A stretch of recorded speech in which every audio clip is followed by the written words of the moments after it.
వి gold trusted gold buyers మీరు తాకట్టు పెట్టిన బంగారాన్ని విడిపించి ఈ రోజు ఉన్న మార్కెట్ ధరకు కొనబడును.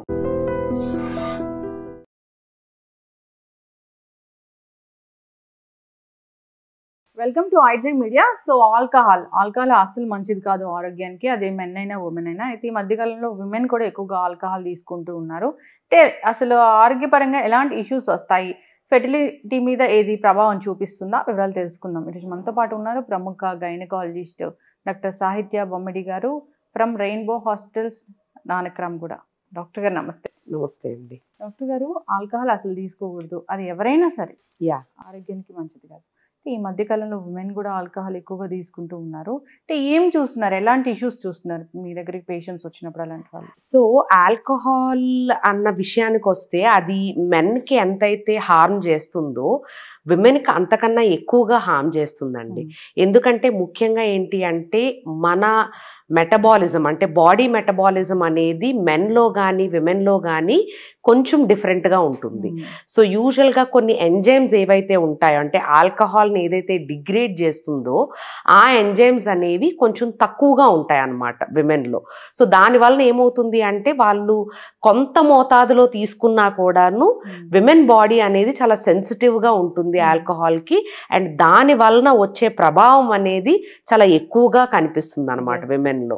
సో అందుకనే ఏంటి అంటే విమెన్లో ఇంకొంచెం ఎఫెక్ట్స్ బ్యాడ్గా రావటం, ఈవెన్ తక్కువగా అంటే ఒక లెవెల్ ఆఫ్ ఆల్కహాల్ తీసుకునే కన్నా ఇంకా తక్కువ మోతాదులో తీసుకున్నా కూడాను వీళ్ళకి అనేక రకమైన ఇబ్బందులు రావటం కానీ, హార్మోనల్ ఇష్యూస్ కానీ, హార్మోనల్ ఫ్లక్చుయేషన్స్ కానీ, లేదంటే పర్టికులర్గా మెనోపాజ్ కానీ, పర్టికులర్గా డ్యూరింగ్ ద మెన్స్ట్రుయేషన్ టైంలో కానీ ఆల్కహాల్ ఎక్కువగా సేవించడం వలన అంటే చాలా ఎక్కువగా ఈ హార్మోనల్ ఫ్లక్చుయేషన్స్ రావటం మేము ఎక్కువగా చూస్తూ ఉంటాం. దాని వలన పీరియడ్స్ లో ఇబ్బందులు పడటము, మెనోపాజల్ సిమ్టమ్స్ చాలా ఎక్కువగా కనిపించటము, క్రేవింగ్స్ ఉండటము, ఇవన్నీ కూడా చాలా ఎక్కువగా చూస్తూ ఉంటాం అన్నమాట. అంటే తొందరగా రావడం కూడా జరుగుతుందా? ఎస్ కొంతమందికి ఏంటి అంటే అది లైక్ క్రానిక్ ఆల్కహాలిజం అది ఉండే వాళ్ళకి కొంచెం ఎర్లీగా మెనోపాజ్ రావటం, లేదంటే లేట్ గా మెనోపాజ్ రావటం, అంటే మనకు కొన్ని స్టడీస్ లో కూడా కొన్ని క్యాన్సర్స్ కు దారి తీస్తుంది అన్నట్టు, అంటే ముఖ్యంగా బ్రెస్ట్ క్యాన్సర్ లాంటివి కూడా దారి తీస్తుంది అన్నట్టు ఆల్కహాల్ వలన మనం చాలా రీసెర్చెస్ కూడా చెప్తున్నాయి. సో అంతేకాకుండా ఇవన్నీ పక్కన పెడితే ప్రెగ్నెంట్ కావాలనుకునే వాళ్ళు, ప్రెగ్నెంట్ అయిన వాళ్ళు కానీ ఆల్కహాల్ తీసుకుంటే మాత్రం ఆల్కహాల్ అనేది ఇంత మోతాదులే తీసుకోవాలి, ఇది సేఫెస్ట్ లెవెల్ అని అన్నట్టు ఉండదండి. యూజువల్గా ఏమవుతుంది అంటే ఎవరైతే ప్రెగ్నెన్సీ ప్లాన్ చేసుకుంటారో ప్రెగ్నెన్సీ వచ్చిన తర్వాత కూడాను even smallest amount of alcohol కూడాను చాలా ఎఫెక్ట్స్ ఫీటస్ మీద చూపిస్తూ ఉంటాయి అన్నమాట. సో దాన్నే మనం ఫీటల్ ఆల్కహాల్ స్పెక్ట్రమ్ డిజార్డర్ అని అంటాము.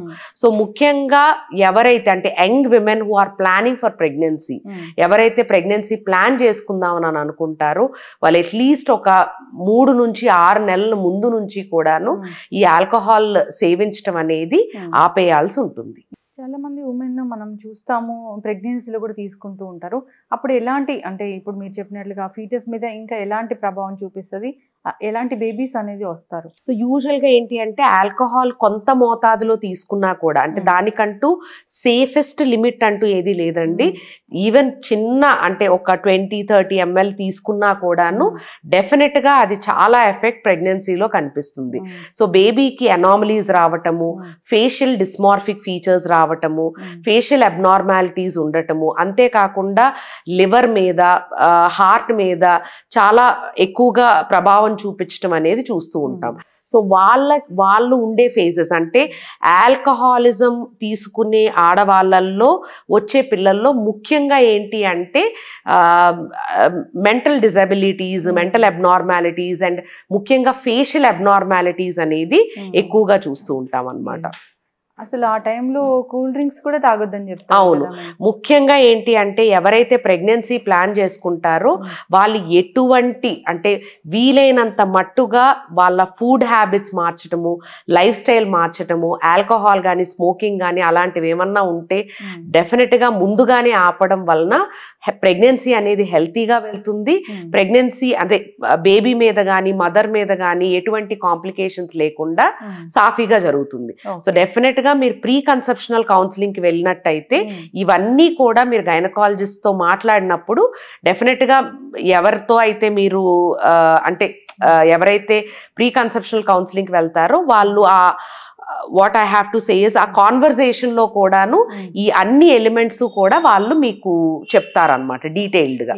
So it is very important అనమాట. ముందుగానే ప్రెగ్నెన్సీ ప్లాన్ చేసుకునే ఆడవాళ్ళు ముఖ్యంగా ముందుగానే అట్లీస్ట్ ఒక 3 నుంచి 6 నెలల ముందుగానే ఈ alcohol, smoking, life style modifications, exercise, డైట్లో కూడా ఆర్గానిక్ డైట్ తీసుకోవటము, ప్రాసెస్డ్ ఫుడ్ కంప్లీట్గా ఆఫ్ చేయటము, బయట ఫుడ్ అవాయిడ్ చేయటము, ఇవన్నీ కూడా చాలా ఇంపార్టెంట్ రోల్ ప్లే చేస్తుంది. మామూలుగా ఆల్కహాల్ తీసుకునే వాళ్ళైనా తీసుకోని వాళ్ళైనా కానీ ప్రెగ్నెన్సీ ప్లాన్ చేసుకోవాలంటే ముందుగానే డాక్టర్ని సంప్రదించడం అవసరమా? కౌన్సిలింగ్ తీసుకోవడం అవసరమా? చాలా చాలా ఇంపార్టెంట్ అండి. దీన్నే మనం ప్రీ కన్సెప్షనల్ కౌన్సిలింగ్ అని అంటాము.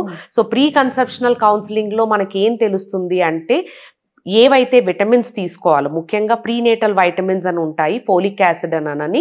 సో ఇది తప్పనిసరిగా తీసుకోవాల్సి ఉంటుంది. రెండోది ఏంటి అంటే వాళ్ళకి ఏమన్నా డిసీజెస్ ఏమన్నా ఉంటే అంటే కొన్ని ఇన్వెస్టిగేషన్స్ ద్వారా డయాబెటీస్ కానీ హైపర్ టెన్షన్ కానీ మన ఇండియన్ పర్స్పెక్టివ్లో ఎలా ఉంటుంది అంటే ఒక కొన్ని సంవత్సరాల వరకు అంటే నాకు బాగానే ఉంది, నేను డాక్టర్కి వెళ్ళవలసిన అవసరం ఏముంది అన్న యాటిట్యూడ్తో చాలా మంది ఉంటారు. సో దానివల్ల ఏమవుతుంది కానీ అన్లెస్ అంటిల్ వాళ్ళు ప్రెగ్నెంట్ అయినాక కానీ వాళ్ళకి ఏదో ప్రాబ్లం ఉంది అన్నది ఆ బేసిక్ ఇన్వెస్టిగేషన్స్లో అంటే యాంటీనేటల్ ప్రొఫైల్ చేసేటప్పుడు మనకు అర్థమవుతుంది అనమాట.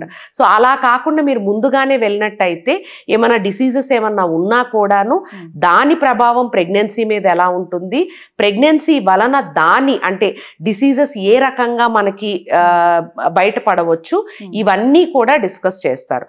అవే కాకుండా కొన్ని మెడికేషన్స్ ఏవైతే ఉంటాయో చాలా మంది చాలా రకాలైన మెడికేషన్స్ అనేవి ఉంటాయి. ఒకవేళ ఫర్ ఎగ్జాంపుల్ వాళ్ళు డయాబెటీస్తో బాధపడుతున్నా, హైపర్ టెన్షన్తో బాధపడుతున్నా, ఈ ప్రెగ్నెన్సీ ముందుగానే అటువంటి డిసీజెస్ ఏమన్నా ఉన్నా కూడాను వాళ్ళు ఈ కొన్ని మెడిసిన్స్ తీసుకునే ఉంటాయి, తీసుకోనటువంటివి కూడా ఉంటాయి. సో ఆ మెడిసిన్స్ ఏవైతే సేఫర్ మెడికేషన్స్ ఉంటాయో మనం దానికి మార్చుతాం అనమాట. సో దట్ వాళ్ళకి ఏమవుతుంది అంటే ప్రెగ్నెన్సీ స్టార్ట్ అయినప్పటి నుంచి కూడాను ఎటువంటి ప్రభావం అంటే వాళ్ళు తీసుకునే మెడిసిన్స్ వలన ఫీటస్ మీద ఎటువంటి ప్రభావం లేకుండా మనం చాలా మట్టుకు కాపాడుకోవచ్చు. అంతేకాకుండా కొంతమంది డయాబెటిక్ మదర్స్ ఉంటారు, ముందుగానే డయాబెటీస్తో ఉన్న వాళ్ళు ఏమవుతుంది అంటే వాళ్ళ లాస్ట్ 3 months లో ఉండే HbA1c లెవెల్స్ అనేవి చూసుకొని ఒక లెవెల్ తక్కువ కన్నా అంటే 6 కన్నా తక్కువగా ఉంటేనే వాళ్ళు ప్రెగ్నెన్సీ ప్లాన్ చేసుకోవటం అనేది చెయ్యాలన్నమాట. అలా కాకుండా 7, 8, 9, 10 ఉన్న వాళ్ళు కూడాను అన్వాంటెడ్ ప్రెగ్నెన్సీస్ అంటే తెలియకుండా వాళ్ళు ప్లాన్ చేసుకోకుండా ప్రెగ్నెన్సీ వచ్చినట్టయితే బేబీస్లో చాలా రకమైన అనామలీస్ ఇవన్నీ కూడా చూస్తూ ఉంటాం మనం. అంతేకాకుండా కొన్ని జన్యుపరమైన డిసీజెస్ కూడా ఉంటాయి. సో మనకేంటి అంటే ఈ ప్రీ కన్సెప్షనల్ కౌన్సిలింగ్లో ఆ జన్యుపరమైన డిసీజెస్ తాలూకా హిస్టరీ తీసుకొని దానికి అనుగుణంగా కొన్ని టెస్టులు చేసి నిజంగా బిడ్డకి వెళ్ళే అవకాశం ఉందా లేదా అని అన్నది కూడా మనం డిస్కస్ చేయొచ్చు. ఇవన్నీ పక్కన పెడితే కొన్ని వ్యాక్సిన్స్ ఉంటాయి ప్రెగ్నెన్సీ ముందుగానే మనం తీసుకోవాల్సిన వ్యాక్సిన్స్, రుబెల్లా వ్యాక్సిన్ అని కొన్ని వ్యాక్సిన్స్ వల్ల ఏమవుతుంది అంటే అది ప్రొటెక్షన్ అనమాట. అంటే బేబీకి ఎటువంటి అనామలీస్ కానీ ఎటువంటి ఇబ్బందులు లేకుండా ఉంటాయి. సో ఆ వ్యాక్సిన్స్ కూడాను మనం ముందుగానే ఇచ్చి ప్రెగ్నెన్సీ కానీ త్రూ అవుట్ ద ప్రెగ్నెన్సీ కూడా వాళ్ళు హెల్దీగా ఉండేటట్టు మనం చూసుకోవచ్చు. సో ప్రీ కన్సెప్షనల్ కౌన్సిలింగ్ అనేది అందరికీ చాలా ఇంపార్టెంట్. పర్టికులర్గా ఎవరైతే ప్రెగ్నెన్సీ ప్లాన్ చేసుకుంటారో ఈ మధ్య ఏమంటున్నారు అంటే ప్రీ మెరైటల్ కౌన్సిలింగ్ కూడా అంటున్నారు. అంటే మ్యారేజ్ ముందే వాళ్ళు ఒక గైనకాలజిస్ట్ని కానీ లేకపోతే ఫిజిషియన్ కానీ మీట్ అవ్వటం వల్ల ఏమవుతుంది అంటే వాళ్ళకి ఎటువంటి డిసీజెస్ ఉన్నాయి, వాళ్ళ బ్లడ్ గ్రూప్స్ ఏంటి, వాటి వలన ఫ్యూచర్ ప్రెగ్నెన్సీస్ ఎలా ఉంటాయి, ఇవన్నీ కూడా వాళ్ళు డిస్కస్ చేసుకోవటం వలన హెల్దీ అంటే ఇప్పుడు healthy couples, healthy family will lead to healthy country.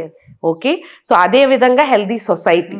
So ఇవన్నీ మనం ఫ్యామిలీ నుంచే కనుక మనం అది అలవర్చుకుంటే మనకి ఫ్యూచర్లో మనకి బెటర్ సొసైటీ అనేది డెఫినెట్గా మనం ఏర్పరచుకోవచ్చు. అయితే మ్యామ్ మీరు చెప్పినట్లుగా ఇప్పుడు ఒకవేళ సేమ్ బ్లడ్ గ్రూప్ ఉంది వైఫ్ అండ్ హస్బెండ్కి, అంటే ఏమైనా కాంప్లికేషన్స్ వచ్చే అవకాశం ఉంటుందా? సేమ్ బ్లడ్ గ్రూప్ వలన ఏమీ ఇబ్బంది ఉండదండి. మనకి బ్లడ్ గ్రూప్లో 2 రకాలు ఉంటాయి. ఒకటి బ్లడ్ గ్రూపింగ్, ఇంకొకటి RH టైపింగ్ అని ఉంటుంది. సో బ్లడ్ గ్రూప్లో మనకి AB and O blood groups అనేవి ఉంటాయి. RH టైపింగ్లో నెగిటివ్ అండ్ పాజిటివ్ అనేది ఉంటుంది. ఒకవేళ ఆడవాళ్ళు గనక నెగిటివ్ బ్లడ్ గ్రూప్ ఉండి మగవాళ్ళు గనక పాజిటివ్ బ్లడ్ గ్రూప్ గనక ఉంది అని అంటే కొన్ని అంటే haemolytic diseases in new born అనేది చూస్తాం. అంటే ఈ కలయికల వలన అంటే బేబీకి పాజిటివ్ బ్లడ్ గ్రూప్ కానీ నెగిటివ్ బ్లడ్ గ్రూప్ కానీ ఉండవచ్చు. అంటే ప్రెగ్నెన్సీ వచ్చినాక అనమాట. సో మనకి బేబీ బ్లడ్ గ్రూప్ తెలియదు గనక మనం ఏం చేస్తాము అంటే యాంటీబాడీస్, అంటే వేరే రకమైన బ్లడ్ గ్రూప్ కనుక అంటే యూజువల్గా ఏమవుతుంది అంటే ప్రెగ్నెన్సీలో బేబీ బ్లడ్ మదర్ బ్లడ్ అనేది కలయిక అనేది జరుగుతుంది. సో బేబీ బ్లడ్ గ్రూప్ కనుక పాజిటివ్ ఉండి మదర్ బ్లడ్ గ్రూప్ కనుక నెగిటివ్ అయినట్టయితే యూజువల్గా ఈ పాజిటివ్ బ్లడ్ అనేది మదర్ బ్లడ్లోకి వెళ్ళి చిన్న మోతాదులోనన్నా వెళ్ళినట్టయినా కూడాను దానికి ఎగెయిన్స్ట్గా మన బాడీ అంటే మదర్స్ బాడీ అనేది యాంటీబాడీస్ డెవలప్ చేస్తాయి అన్నమాట. సో మనకి రోగ నిరోధక శక్తి ఎలా అయితే ఉంటుందో మన ఫీటస్ని మనమే బయటికి పంపించే అవకాశం అనేది ఉంటుంది. ఫర్ ఎగ్జాంపుల్ అది మనం ట్రీట్ చేయకుండా ఉంటే. సో నెగిటివ్ బ్లడ్ గ్రూప్ ఉన్న వాళ్ళు తప్పనిసరిగా కూడాను యాంటీబాడీస్ ఉన్నాయా లేదా అన్న తెలుసుకొని దానికి తగినటువంటి మెడిసిన్స్ ఇంజెక్షన్స్ అనేవి ప్రెగ్నెన్సీలోని ప్రెగ్నెన్సీ తర్వాత కూడాను ఒకవేళ బ్లడ్ గ్రూప్ కనుక పాజిటివ్ అని ధృవీకరించిన తర్వాత మనం ఈ ఇంజెక్షన్స్ అనేది ఇస్తామన్నమాట. సో దీని వలన ఏంటి ఉపయోగం అని అంటే ఫ్యూచర్లో నెక్స్ట్ ప్రెగ్నెన్సీలో ఎటువంటి కాంప్లికేషన్స్ లేకుండా మనం కాపాడుకోవచ్చు. ముఖ్యంగా ఏమవుతుంది అంటే ఈ నెగిటివ్ పాజిటివ్ బ్లడ్ గ్రూప్ వలన బేబీకి ఎనీమియా రావటము, నీరు చేరటము, ఎడీమా అంటే స్కాల్ప్ ఎడీమా, బాడీ తాలూకా నీరు చేరటం వలన ఏమవుతుంది అంటే బిడ్డ చాలా మందంగా పెరిగి ఇంకా ఇబ్బందులు అంటే సడన్ గా బేబీకి ఏమన్నా ఇష్యూస్ రావటం, ఇవన్నీ ఎర్లీగా టెర్మినేట్ చేయటం, ఇవన్నీ చాలా ఇష్యూస్ ఉంటాయి అన్నమాట. సో డెఫినెట్ గా మదర్ బ్లడ్ గ్రూప్ కనుక నెగిటివ్ ఉండి హస్బెండ్ బ్లడ్ గ్రూప్ కనుక పాజిటివ్ ఉంటే మీరు గైనకాలజిస్ట్ని ఇమీడియట్గా సంప్రదించడం వలన యాంటీనేటల్ పీరియడ్లోనే కొన్ని ఇన్వెస్టిగేషన్స్ అవి చేసి మీకు తగినటువంటి ఇంజెక్షన్స్ అది ఇచ్చి ఫ్యూచర్లో నెక్స్ట్ ప్రెగ్నెన్సీలో ఎటువంటి కాంప్లికేషన్స్ లేకుండా చూసుకుంటాం. ఎస్, ఖచ్చితంగా మ్యామ్, చాలా చక్కగా చెప్పారు. Pre marital counselling. So counselling అంటే ఇప్పుడు ఫ్యామిలీ కౌన్సిలర్స్ దగ్గరికి అట్లా వెళ్ళడం కాదు, డాక్టర్స్ దగ్గరికి వెళ్ళాలి హెల్త్ చెకప్స్ కోసము. ఒకవేళ ఎలాంటి కండిషన్స్ ఉంటే వీళ్ళిద్దరికి పెళ్లి వద్దు అని చెప్పే అవకాశం ఉంటుంది? టు బి ఫ్రాంక్లీ స్పీకింగ్ అంటే పెళ్లి వద్దు అని చెప్పే అవకాశం మాకు ఉండదు డెఫినెట్ గా. బట్ ఏమవుతుంది అంటే when you are selecting a partner, ముఖ్యంగా అంటే పార్ట్నర్ ని సెలెక్ట్ చేసుకోవాలి అంటే ఇందులో emotional, physical, mental well being కూడా చాలా ఉంటుంది. అవన్నీ కూడా కలవటం ఒక ఎత్తు అయితే హెల్త్ పరంగా కూడా కలవటం అనేది చాలా ఇంపార్టెంట్. అంటే హెల్దీగా కప్పులు ఉండటం అనేది చాలా చాలా ఇంపార్టెంట్. సో దానికోసం ఏమవుతుంది అంటే ఈ మధ్య కాలంలో చాలా అంటే అది మన సొసైటీ నార్మ్స్ వలన కానివ్వండి, లేదంటే వెస్ట్రన్ కల్చర్ మన దానిలోకి రావటం వలన కానివ్వండి, sexually transmitted diseases, pre marital sexual intercourses ఇవన్నీ ఎక్కువగా ఉండటం వలన కూడాను it is better to have a STD screening ముఖ్యంగా. సో ఎస్టీడీ స్క్రీనింగ్ లాంటిది చేసుకోవటము. రెండోది ఏంటి అంటే ఏమన్నా ఎటువంటి బ్లడ్ గ్రూప్స్ నేను చెప్పినట్టు ఏంటి అంటే పాజిటివా నెగిటివా బ్లడ్ గ్రూప్స్ లాంటివి చేసుకోవటము. అంతేకాకుండా డయాబెటీస్ కానీ హైపర్ టెన్షన్ కానీ ప్రెగ్నెన్సీ అదే పెళ్లి కాక ముందే గనక మనకు అవన్నీ తెలిసినట్టయితే అది మనసు పరంగా వాళ్ళు కలిసినట్టయితే ఇవేమీ పెద్ద అడ్డంకులు కాదండి. బట్ ఏమవుతుంది అంటే that will keep there bond much stronger after that. So అందుకని ఏంటి అంటే ఎప్పుడైనా సరే ప్రీమెరైటల్ కౌన్సిలింగ్కి వెళ్ళటం చాలా చాలా ఇంపార్టెంట్. ఇవన్నీ ఒక పక్కన పెడితే జన్యుపరమైన డిసీజెస్ కూడాను చాలా మంది ఫ్యామిలీస్లో జరుగుతూ ఉంటాయి అన్నమాట. సో కొన్ని హీమోగ్లోబినోపతీస్, థాలసీమియాస్, సికిల్ సెల్ ఎనీమియాస్, అదే కాకుండా ఆటోసోమల్ డామినెంట్ డిసీజెస్ అని, రెసిసివ్ డిసీజెస్ అని, ఎక్స్ లింక్డ్ డిసీజెస్ అని, వై లింక్డ్ డిసీజెస్ అని ఇలా చాలా సెక్స్ లింక్డ్ క్రోమోజోమ్స్ అని, సో ఇలా ఈ రకంగా ట్రాన్స్మిట్ అయ్యే డిసీజెస్ అనేవి చాలా ఉంటాయి. సో ఇందులో ఏమన్నా హిస్టరీ పరంగా ఏమన్నా ఉందా, లేదు అంటే ఏమన్నా సిమ్టమ్స్ పరంగా ఏమన్నా జన్యుపరమైన డిసీజెస్ ఏమన్నా ఉన్నాయా, ఇవన్నీ తెలుసుకోవటం వలన ఏమవుతుంది అంటే ఫ్యూచర్ జనరేషన్ అనేది మనం హెల్దీ జనరేషన్గా మనం చేసుకోవచ్చు, and which in turn gives the healthy society. So that is the only reason why we recommend couple గనక వచ్చినట్టయితే ప్రీమెరైటల్ కౌన్సిలింగ్, అంటే మ్యారేజ్ చేసుకునే ముందే ఒక కౌన్సిలింగ్ అనేది తీసుకోవటం వలన బెటర్ సొసైటీ అనేది మనం బిల్డ్ చేసుకోవచ్చు అన్నమాట. ఇప్పుడు డాక్టర్స్ ఇలా చెప్తున్నారు, ఒకప్పుడు జనరల్ గానే ఒక నానుడు ఉండేది, అటేడు తరాలు ఇటేడు తరాలు చూడాలని. అంటే అది జనరలైజ్ చేసి ఎందుకు చెప్పారు అంటే అన్ని చూస్తారు, హెల్త్ ఇష్యూస్ ఏమైనా ఉంటాయా, జెనెటికల్ గా ఏమైనా ఉంటుందా అట్లాగా. సో ఇప్పుడు ఇది ఖచ్చితంగా అందరూ కూడా పాటించాలని కోరుకున్నాము. నెక్స్ట్ జనరేషన్ కానీ, నెక్స్ట్ వాళ్ళ బాండ్ స్ట్రాంగ్గా ఉండాలన్నా కానీ, ఏదైనా ఇష్యూస్ రాకుండా ఉండాలన్నా కానీ, సో ఇదైతే ఖచ్చితంగా యూజ్ అవుతుంది. చాలా చక్కటి ఇన్ఫర్మేషన్ మ్యామ్, ధన్యవాదాలు. నమస్తే అండి.